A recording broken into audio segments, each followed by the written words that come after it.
Alright, so, Resident Evil Reverse. We should probably talk about this because it's been a while since we heard any news, and the last thing we did hear about it was delayed until 2022, and it's been kind of radio silent since then. And I've noticed, a lot of you are kind of new to the Resident Evil Village, and obviously I've received this game, and I've had a couple of comments on the videos I've made on Reverse initially, when it was kind of almost releasing, saying, oh, well, Village, and I have this code for this game, but it doesn't work, or, what is it? Because I have a code in the box, and the game isn't even, out yet, so, can you kind of, explain what it is? So we're going to go briefly over it again, talk about what the game is, what you can expect if you, haven't been following it, and just going to talk about everything we know and the game, the state of the game in general. So here we go.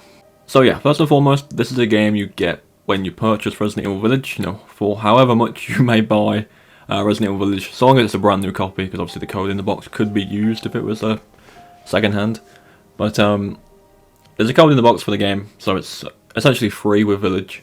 And what the game is it was announced around the 25th anniversary celebration period last year now, and the artwork they showed at that event was the artwork for this game. The artwork I'm talking about is essentially, you got Chris and Leon, Jill, Claire, remake versions, by the way, with Jack Baker, Nemesis, and Ada, I think, on it. And they're all kind of mashed together, they look really cool. The artwork is incredible. That is something I would have as a poster, by the way. It's awesome. Anyway, that was the artwork they showed, which was the artwork for this game. And what this game is essentially a free-for-all featuring all of the iconic characters from the series. Whether that's, again, Chris, Jill, Leon, Claire, Ada, all of those characters, as well as some famous bioweapons as well. You got Jack Baker, you got Nemesis, you've got a couple of the monster enemy types that are molded, as you can see from the gameplay, as well as just little chicken things from a Resident Evil 3 remake, those things as well. So there's a few bioweapons as well, and essentially you turn into a bioweapon when you get defeated as the hero. And there's these capsules around the map, you pick up bioweapon capsules, and the more of those you hold when you die, the better the bioweapon is that you'll turn into, basically, when you do go down. So low tiers are obviously the exploding molded and the chicken thing, and then higher tiers are obviously Nemesis and stuff like that, or Jack. So it's an interesting concept. There is also kind of small elements of hero shooter in the game, that meaning that each character has unique weapons and abilities. Just off the top of my head, you have Leon. Leon has his kind of roundhouse kick that he can do, as well as access to a shotgun, and he can also dual wield briefly 2 pistols, so it's unique to him. Every character has unique abilities and passive skills. I believe the playable characters in the beta were Leon, Chris, Jill, Claire, Ada, and Honk, so 6 characters, and then a few bioweapons with that. This was nowhere near the scale of the content they had planned for full release, for a lot of data mining and stuff like that. There was a lot more maps, a few other modes and stuff like that. But obviously, there was only ever a beta period, so it was the one RPD map and that select few characters, which I'd imagine was probably going to be the base game's launch characters anyway. So yeah, to briefly kind of sum up everything I just said, it is a free game with Village in celebration of the 25th anniversary. It's a free-for-all deathmatch mode, so it's PvP, featuring popular characters from the whole series, as well as some bioweapons as well from the whole series, and has some hero shooter elements in it as well. That's essentially what you were playing. So now let's go on to where it is right now. Personally, when I played the beta, and it was not a lot, I played a couple hours I think, mainly because the beta times were the middle of the night from where I live, so I had to kind of get up and play it, or stay up and play it. It's fun. It's definitely got some major balance problems when I played it.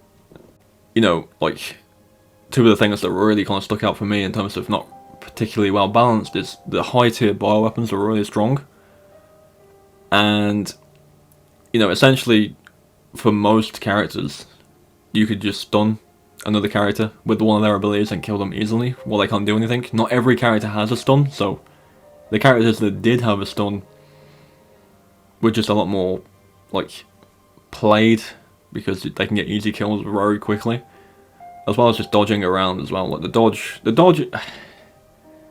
in its simplest terms, it's like a Dark Souls dodge. If you time it perfectly, you'll just avoid damage completely.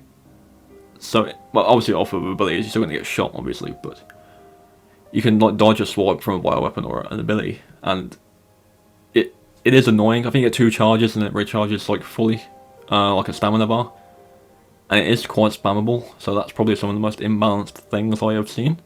On top of my personal issues with it, which are mainly just those things, like because the game itself is genuinely quite enjoyable. I did have quite a good time playing it, but the overall community within Resident Evil, and I completely agree with what most people say, is the games don't need, like the series, sorry, doesn't need PvP multiplayer games. Are they fun? In ways, yes they are. I mean, we have 3 main ones: Umbrella Corps, which is like a 3v3 objective PvP mode, which kind of died very quickly, but people still play it now. I've made videos on it in the past year or so, and it's not the best, but it's definitely enjoyable for a time. Then we have Resistance, which came with Resident Evil 3 for free with that. That got a lot of actually kind of... That got a bad rap, but it has a pretty dedicated player base, and it's genuinely quite fun if you commit to it. Obviously there's a lot of players now that are like really high level, to have all the best cards and stuff like that, to have the very best characters. But it is fun, like, especially when it first came out and everyone was quite new. It was a lot of fun, but now you play it and you get put against like level 200 masterminds and you kind of get destroyed if you're new. So it's not very new player friendly. And then with this, again, I think the concept is very cool. Like, it clearly isn't a canon thing. It is literally a spin-off.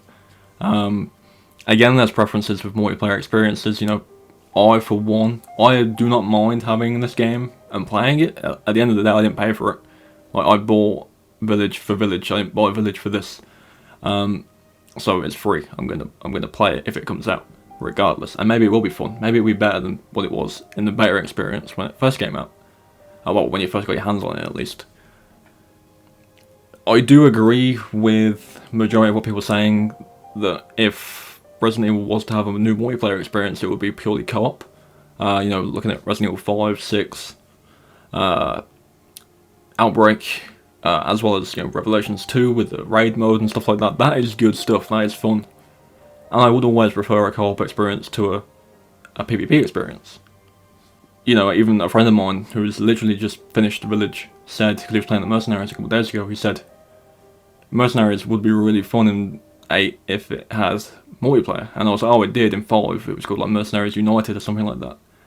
And it was a co-op Mercenaries mode, basically. And he was like, oh, that'd be sick in this game. And it is right. Like, it would be better to play extra modes like that, or games like this, cooperatively rather than competitively. But it is a preference thing, because I made a lot of videos on this game before it came out, going over each character separately and talking about the game in general, and a lot of people in the comments were genuinely excited for it. Some people weren't, some people were like, this is pointless, we don't need this, and I do agree to a degree. Like, we didn't need it, but we got it, and it's free, so it's not that big of a deal.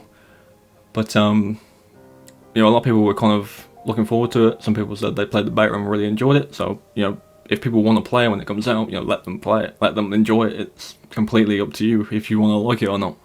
But yeah, that's about it really. Like, we don't have any information on when it's actually going to release. We just know early 2022. I'd imagine from now until like April is probably the window if it comes out.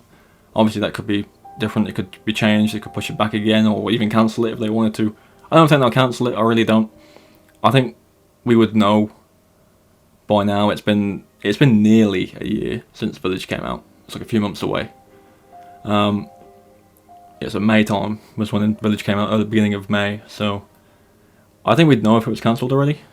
But then again, Capcom usually aren't the most forward with their kind of plans, you know, immediately, so who knows. But if it comes out, great, let people play it. And, you know, any new players who've recently got Village over the Christmas period or whatever, give it a go and see what you think. I'll be playing it regardless, making videos on it and stuff, so can always check those out if you're 50-50 on it. But yeah, I just wanted to throw out an update because obviously a lot of you did kind of subscribe and get involved around the Reverse kind of launch period. So just want to throw out any updates that are there. If anything does change, I'll be sure to let people know through community posts or Twitter or whatever, so keep an eye out for that. But until then, this is Reverse. This is what we have so far. So thank you for watching. Leave your thoughts on Reverse in the comments, of course. Are you going to play it? Are you going to skip it? Let me know. But yeah, thank you for watching, and I'll catch you all tomorrow.